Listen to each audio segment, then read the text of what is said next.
Olá pessoal, tudo bem com vocês? Antes de mostrar o Joel desmentindo a narrativa que a Sadi e os militantes tentam empurrar de que Bolsonaro está acabado, eu queria começar falando do Banco Master. Ficou claro para todos que a prisão do Bolsonaro foi uma cortina de fumaça para tentar esconder um escândalo com potencial para ser bem maior que o Mensalão. Vejam que até o militante de esquerda Josias de Souza teve que dizer a verdade e expor os nomes dos possíveis envolvidos. Na sequência, deixo o senador Eduardo Girão falando sobre seu requerimento para a abertura de uma CPI para investigar essa sujeira toda. Nos últimos tempos, ele passou a contratar figuras muito relevantes, biografias importantes da República para compor os conselhos das suas empresas, para fazer consultorias. Então, ele manteve, durante um bom tempo, sob sua contratação, o Ricardo Lewandowski. Deixou o Supremo Tribunal Federal, se aposentou. Antes de ir para o Ministério da Justiça, o Lewandowski prestou assessoria ao Vorcaro. Ele contratou também os serviços de consultoria do Guido Mantega, ex-ministro petista da Fazenda. E o Guido Mantega levou o Daniel Vorcaro para dar um abraço no Lula, no Palácio do Planalto. Ele esteve no Palácio do Planalto, no governo Lula. Só os três sabem o que foi conversado ali.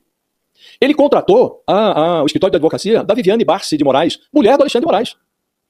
Patrocinou um evento em Londres, um evento muito celebrado, um evento hipoteticamente jurídico. Ele patrocinou em Londres, lá estava o Alexandre de Moraes, lá estava o Gilmar Mendes, lá estava o Dias Toffoli. Então é uma influência extraordinária desse personagem. E agora nós estamos vendo onde é que deu isso, né? Eu entrei com a CPI do Banco Master, porque me parece que a gente está vendo aí uma cortina de fumaça, né? Só se fala na prisão do Bolsonaro, uma prisão que, diga-se de passagem, completamente arbitrária, né? Sem a mínima necessidade. A Polícia Federal está na porta dele, com o que existe de melhor, de mais tecnologia na porta, com homens. Então, uma prisão que expõe, escancara a perseguição política. Nós temos presos políticos no Brasil. Ele é um deles. Tem milhares de presos políticos.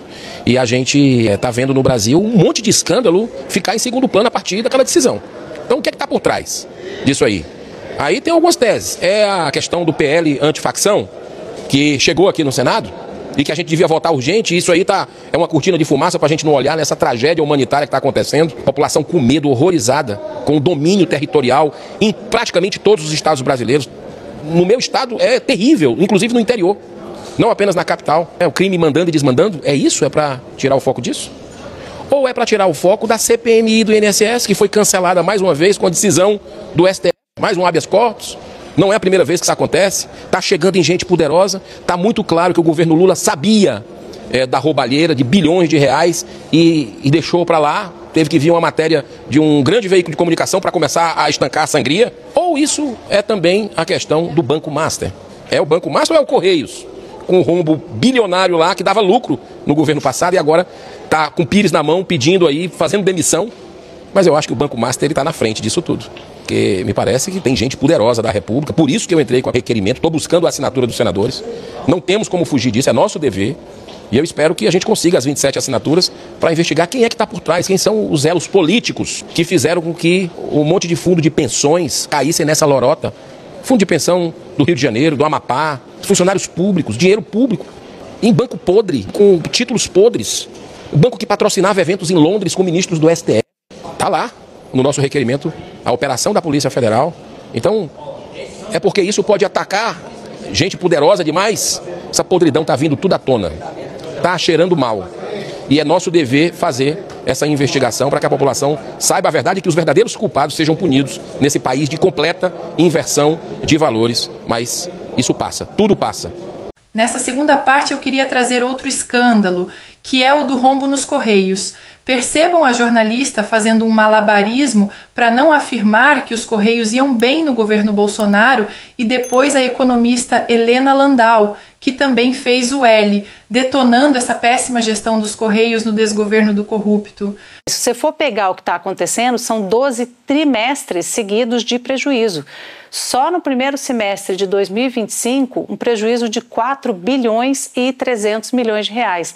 Então, é claro que isso começa a preocupar o governo, porque não é de agora. Essa última gestão com esse plano de empréstimo para poder ver como é que faz para diminuir esse desequilíbrio. Mas essa tentativa de colocar os Correios ali nos trilhos para que, de fato, seja uma empresa mais saudável, para que consiga equilibrar melhor as contas, isso não é de hoje, é desde o início. E sempre um questionamento a respeito disso, né? Quais são as estatais que são tem que ter um serviço público, tem que ser mantidas ali na mão do serviço público e quais são as que podem ser, de alguma forma, privatizadas. A gente sabe que tem também uma descontinuidade, né? Porque no governo do ex-presidente Bolsonaro, por exemplo, ele tinha interesse em vender, em privatizar, e, enfim, era outro rumo da conversa, né? Então, o dinheiro público ia em outro sentido. Aí o presidente Lula assume, depende da ideologia, né? Depende da política, de quem está governando no momento, quer que os Correios fiquem de pé, mas tem demonstrado ali uma dificuldade, está patinando há muito tempo, preocupando o governo há muito tempo, a ponto de se apostar nesse plano de reestruturação que a gente não tem os detalhes, mas fica difícil saber se de fato vai conseguir salvar essa questão do desequilíbrio, que é muito forte ali nos Correios, mais até do que em outras estatais. Eu vou ser muito franca, eu vi todas as reportagens, a gente está tratando um doente terminal com florais de Bach. Tá? Esse plano, ele é totalmente descasado no tempo com a necessidade dos Correios.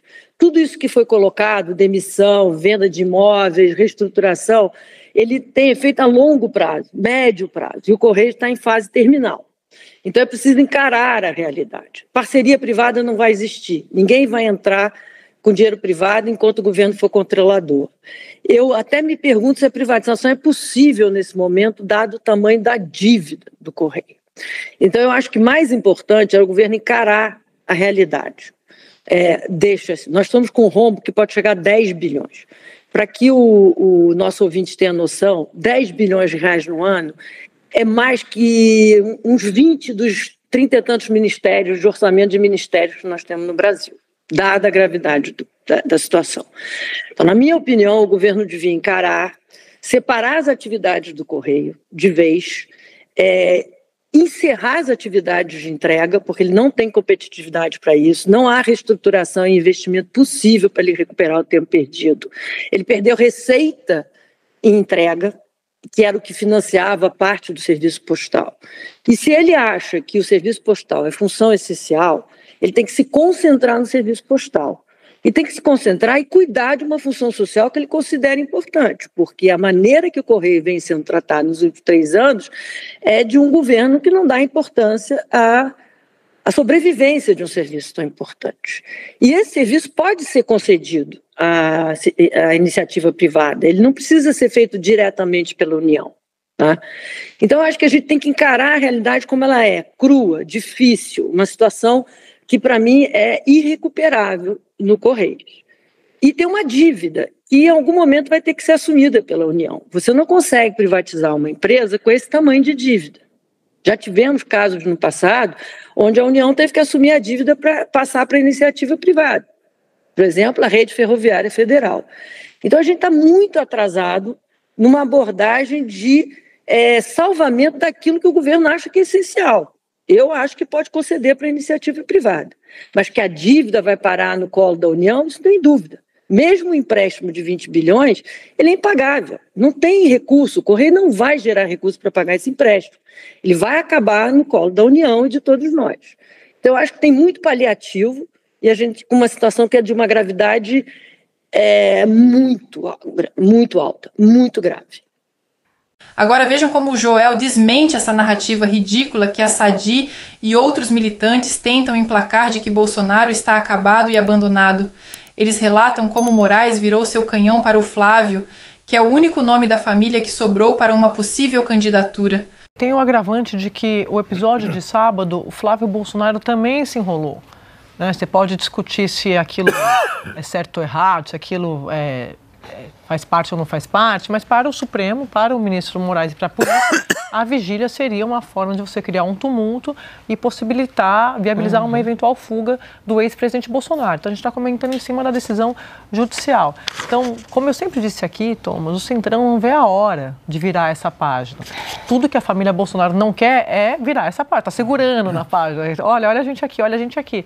Eles querem continuar com essa influência, mas me parece muito claro, e conversando com alguns aliados ali dos mais pragmáticos de Bolsonaro, eles me dizem assim, olha, é muito claro para a gente como essa situação de sábado foi um ato de desespero do ex-presidente Bolsonaro que queria evitar de qualquer forma a prisão, seja ali rompendo, né, tentando romper a tornozeleira, violar a tornozeleira, seja com uma eventual fuga, como acreditam os investigadores. O que estava falando, André, é sobre a questão do Congresso, né?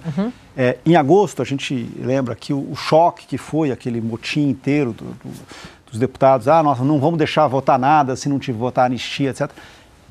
E hoje, né, de volta, o primeiro dia de sessão pós-presidente Bolsonaro, a Câmara aparentemente está todo mundo normal, vai lá, o Senado vai votar suas questões, enfim, vida que segue. Sim. Eu acho que essa é a questão toda. A política também seguiu em frente. Não foi simplesmente a população seguir em frente, porque as manifestações foram fracassadas, a justiça seguiu em frente, o Trump e a Casa Branca seguiram em frente, e a política também está seguindo em frente. Agora a questão é, ok, ele fez o que ele fez, vai pagar do jeito que ele... Assim, o tempo e até o poder do Bolsonaro de barganha está diminuindo a cada semana. E eu acho que isso é uma coisa que a gente está assistindo, que é uma coisa um pouco histórica, né? De ver o encolhimento de um político, grande político, maior líder da oposição, principal líder da direita do século XXI. Hoje ele é menor do que ele era, assim, visceralmente menor do que ele era há semanas atrás. Eu acho que isso é uma coisa quase histórica. Por erros dele. Da família dele e do grupo dele. Mas mesmo preso, só para finalizar também, mesmo preso é preciso reconhecer. Ele segue como a liderança mais popular da direita. E claro que diversas lideranças políticas do centro e da direita podem ter problemas com isso, podem avaliar que ele não é talvez o mais indicado para decidir nada nesse momento, podemos avaliar até que o estado psicológico dele talvez deponha contra ele ter um papel de liderança na política, mas o fato é que o eleitorado, ou uma fatia do eleitorado, até hoje, pelo menos, mostrou-se muito fiel a Jair Bolsonaro. E enquanto ele tiver isso, ele tem nas mãos uma carta e um ativo valiosíssimo para a próxima eleição, goste-se ou não goste-se dele. Eu, inclusive, conversava com um dos líderes do Centrão ontem, na verdade, eu ia falar essa semana, mas foi ontem, e eu perguntava para ele, porque ele viu pesquisas, o PP encomendou pesquisas de opinião, e eu perguntava, Bolsonaro ainda tem toda essa força? E ele respondia, Natuza tem. Natuza tem, porque todos os candidatos que estão no páreo como potenciais nomes a disputar o Palácio do Planalto, quando são colocados como candidatos de Bolsonaro, crescem muito em tamanho. Então você tem essa circunstância quase que insólita, Bolsonaro preso e sendo um grande fiador das eleições do campo político que ele representa. Mais ou menos o que aconteceu com Lula quando foi preso e, na sequência, nós tivemos eleições aqui no país. A todos que chegaram até aqui, muito obrigada pela confiança. Eu torço para que o senador Girão consiga as assinaturas necessárias para a abertura da CPI do Banco Master. Isso nos mostra a importância de eleger senadores que não tenham o rabo preso com o Supremo, pois no olho do furacão desse escândalo está a esposa de Moraes, que foi contratada como advogada do banco, possivelmente já visando vantagens em julgamentos no STF. Eu não posso afirmar nada aqui, mas é bem provável que alguns senadores sejam pressionados a não assinarem essa CPI. O que vocês acham, pessoal? Será que os ministros do Supremo vão demonstrar o mesmo empenho que demonstraram no inquérito do golpe nesse escândalo do Banco Master? Comentem aí que responderei o máximo de comentários que eu conseguir. Até o próximo vídeo e que Deus abençoe a todos nós.